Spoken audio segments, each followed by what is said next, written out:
We here at UFP Film Club have decided to combine forces, almost like the Avengers, and come up with a top 10 list for this year so far. But we want to know, what are your favourite films of the year so far? Sound off in the comments below. But let's start off with number 10, and we got Godzilla x Kong, The New Empire.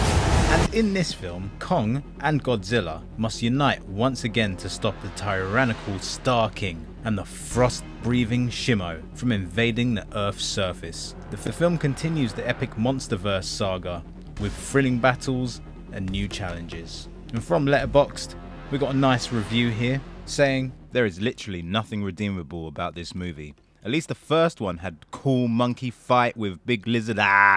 There's almost no fighting in this movie. It mostly boring human stuff. The final fight lasts maybe 2 minutes. It's laughably bad. Also, weirdly, a movie almost entirely about Kong with a cameo from Godzilla, basically." Well, us here at UFP Film Club really enjoyed this movie. The human stuff wasn't really that boring, and the final fight did last a little bit longer than 2 minutes. I mean, I like the fight scenes in this film, and we got a good amount of them as well. That spider one at the beginning was freaky. Even at the beginning, when Kong's getting chased by those weird green bloody dog creature things. And the human aspect wasn't even that bad. I like Dan Stevens and his relationship with Rebecca Hall. And you know what? 570 million worldwide. All it needed was around 300 to break even. At number 9, we've got Immaculate, about a young novice nun who's invited to a picturesque Italian convent only to discover its terrifying secrets. The horror film explores themes of faith, fear, and the supernatural. Here I've got a great review from Letterboxd.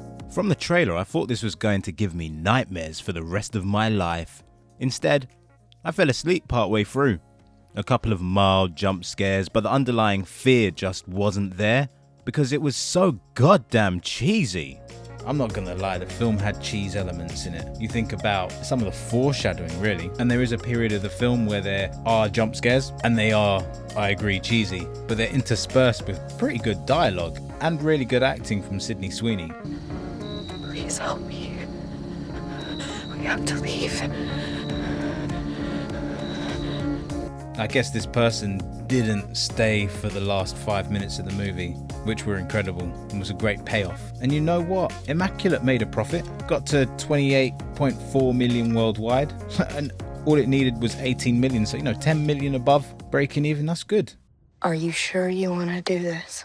Number 8, we got Alien Romulus.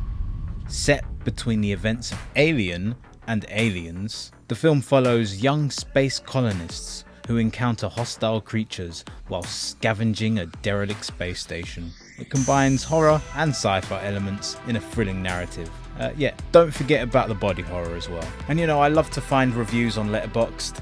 Here's a classic. "This movie had no story to tell. It had no credence to lend to the original movies. It was just a CGI, shaky cam, blinking light shit burger. There's no main character. They spend half the movie running around back and forth for this or that, only for none of it to matter, and for it all to lead to the most uninspired third act ever in this franchise. It could have ended with Prometheus, and we would have been just fine. Jesus, what a waste of 2 hours of my life." We were making an alien film, we're running around in these corridors that are are amazing, and messing around with face huggers. Real enjoyable 2 hours of my time here. In fact, I've seen this film 3 times now. Some of the stuff where they're running back and forth, they're not really running back and forth, they're just running through a room full of face huggers. Yeah, picture that.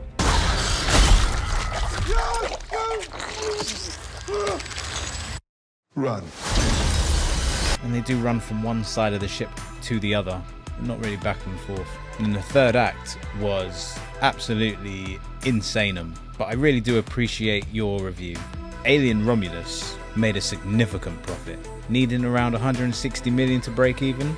Well, it's on 288 million worldwide at time of recording. Alien Romulus has smashed it. Number 7, Inside Out 2. Riley's emotions face new challenges as she enters high school and encounters new emotions that want to take over her mind. The sequel delves into the complexities of teenage life and emotional growth, and to really good effect. However, let's go for another classic Letterboxd review. It was an incredible work of animation, classic masterclass in storytelling by Pixar. However, there is a large missed opportunity in the post-credits scene. The big dark secret should have said, "We don't even like hockey. Hockey sucks." Therefore, it gets half a star out of principle. Amazing review. Amazing. You are right. An incredible work of animation. Classic masterclass in storytelling. I mean, they could have just stopped there. Please! We really need your help! We really need your help! What's their problem? Box office wise, they've only made 1.66 billion worldwide at the box office. It's been highly profitable and only needed around 400 million to break even. It's times 4, yeah? Then in at number 6 is Longlegs.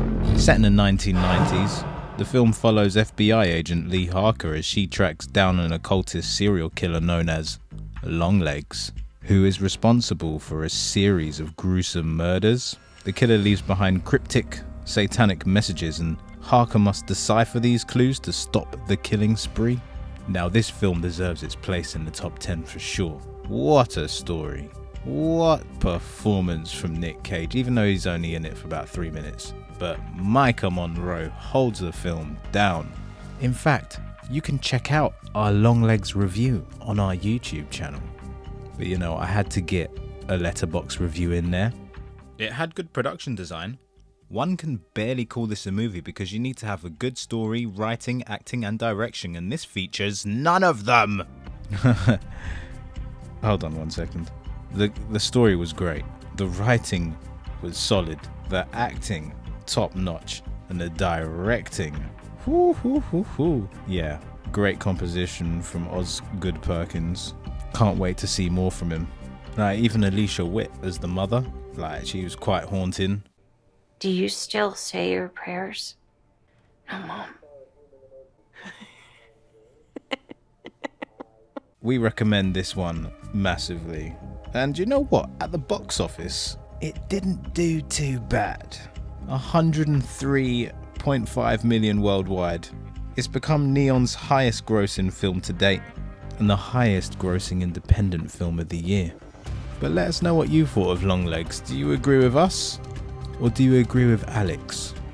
Number 5, The Bike Riders. Which is set in the 1960s. The film follows the lives of members of the Vandals motorcycle club, focusing on their struggles, relationships, and the violent underworld they inhabit. Unfortunately, this film did not break even, with a box office of 35.8 million worldwide. Maybe this review from Letterboxd could explain to you as to why this was unsuccessful. Really did not like this. I figured this would be bad, but man, it was worse than I thought. I challenge anyone to find me someone from Chicago or the Midwest who sounds like anyone in this movie. Like they reference Park Ridge, Elmwood Park and Oak Park. I was born in Park Ridge. I lived in Elmwood Park for a long time and went to school in Oak Park. Nobody sounds like that. Couldn't take my advice seriously after seeing Challengers. Benjamin Cross of Benjamin. Fancy. I mean, we got it at number 5. It definitely wasn't a disaster of a movie. It was well acted. The story was really interesting. Jodie Comer, again, just impresses with her multiple accents that she can just bust out. Tom Hardy looks like he might need to just shave all his hair off. Maybe take some pointers from Austin Butler in that Dune film. No, it's better. You'd be better off. Stop it. Not having to take care of me, worry about me. No. Bike Riders was a pleasant surprise, unexpected. Like us at UFP Film Club never thought we'd enjoy that film so much.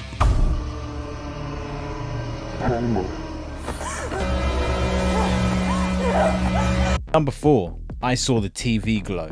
Two troubled high school students bond over their favourite TV show, which leads them to question their reality and identities. The psychological horror drama explores themes of connection and disillusionment. And I've got to say, this film is very, very deep. And I've spoken to quite a few people about what the film means to them, and I've had a whole bunch of different answers. For me, the film probably explores themes of not being able to achieve what you wanted to in life. And when I say that, it's more along the lines of who you wanted to be in terms of gender. But yeah, this review from Letterboxd nicely encapsulates what they thought of the film anyway. What the hell was that? That had to have been one of the worst movies I have ever had the displeasure of watching with my own two eyes. The whole thing felt like a scam.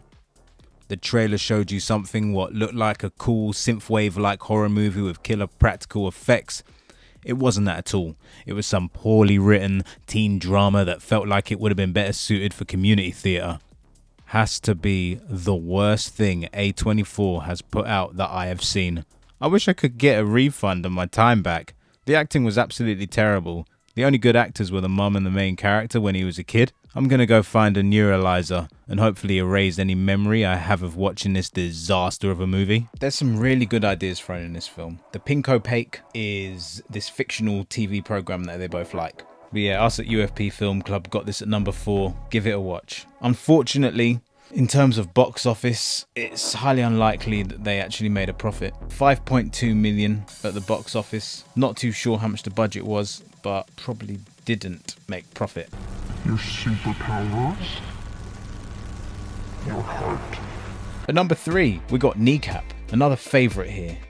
We recommend this one. This one literally only came out about 2 weeks ago at the time of recording. Kneecap is a comedy drama that follows the rise of the Belfast-based hip-hop trio Kneecap, depicting their journey to bring the Irish language to a modern audience through their music. We here at UFP Film Club champion subtitles. Even if it's English speaking, we like it when we get to go to the cinema and then subtitles underneath. However, this review from Letterboxd was a little bit harsh. Wasn't for me. I ended up leaving the cinema halfway through.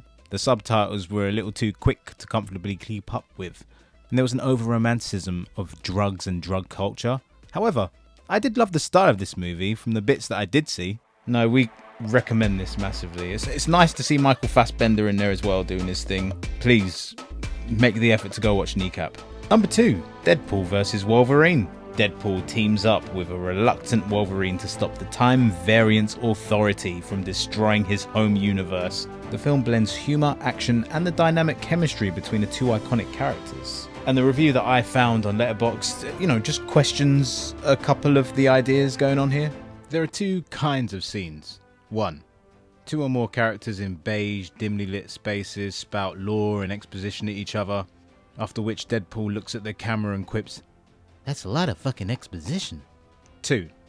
Violent but consequence-free CGI action scored ironically to lightweight pop songs during which nobody dies or sustains injury because the fates of the characters rest on if the owners of the Marvel Cinematic Universe determine that they are no longer profitable. This is not subtext. This is the subject of the movie. This movie is explicitly about the Disney-Fox merger. I'm not too sure where they're going to go with Deadpool. When you have a budget of just like 200 million, which is still a lot, but then to hit the box office and make $1.26 billion worldwide. That's the second successful movie this year, just behind Inside Out 2. I am truly sorry. I was so looking forward to working with you guys. I think it's the most successful R-rated movie of all time. It's been highly profitable. And at number 1, it's been out for a long time as well. It's still holding the top spot. It's Dune, Part 2. Paul Atreides unites with the Fremen of Arrakis to wage war against House Harkonnen and fulfill his destiny as the prophesied leader. The film continues the epic saga of power, betrayal and survival on the desert planet. Now this review, again, we're going for pure positivity. This movie was worse than the first one. The pacing issues were incredibly obvious to me. Of course the spectacle is great, CGI is amazing, cinematography is top notch, the music is beautiful, but that was way too long for the story it told. The editing was weird, it felt rushed at times, like a montage at times, even though there were barely any story progression. However, his transformation seemed to come from nowhere and was sudden. Chalamet's motivation are completely unclear. His inner conflict, if it exists, is hidden from us. I did not feel anything for him in this movie, did not sympathize with his struggle. Again, I do not like Timothée Chalamet. What an intense movie this was, directed by one of the modern greats. I mean, he's gonna have to go down in folklore as one of the best. And it made a significant profit at the box office, $740 million worldwide. I mean, it needed $500 million to make, so, you know, coming out $200 million on top for a film that really, I'm surprised it made it big at the box office. I'm surprised the first one did so well, considering that it came out during the pandemic. And this second part of Dune has been a great conclusion to the first book. And it's also opened up Denis Villeneuve's chances of making a film based on the third book. Nobody's ever been able to achieve that. Great work. And I think there's like 12 books, so we got a long way to go with this Dune collection. But that was our top 10, and would love to hear from everyone. What did you think? What was your number one? What did you think of some of the reviews on Letterboxd? I mean, I thought some of them were gems. But we can't wait to find out what our top 10 is going to be at the end of the year. So don't just wait for our video. Go out there, watch some more films, enjoy yourself, and speak to you very, very soon. Come to me.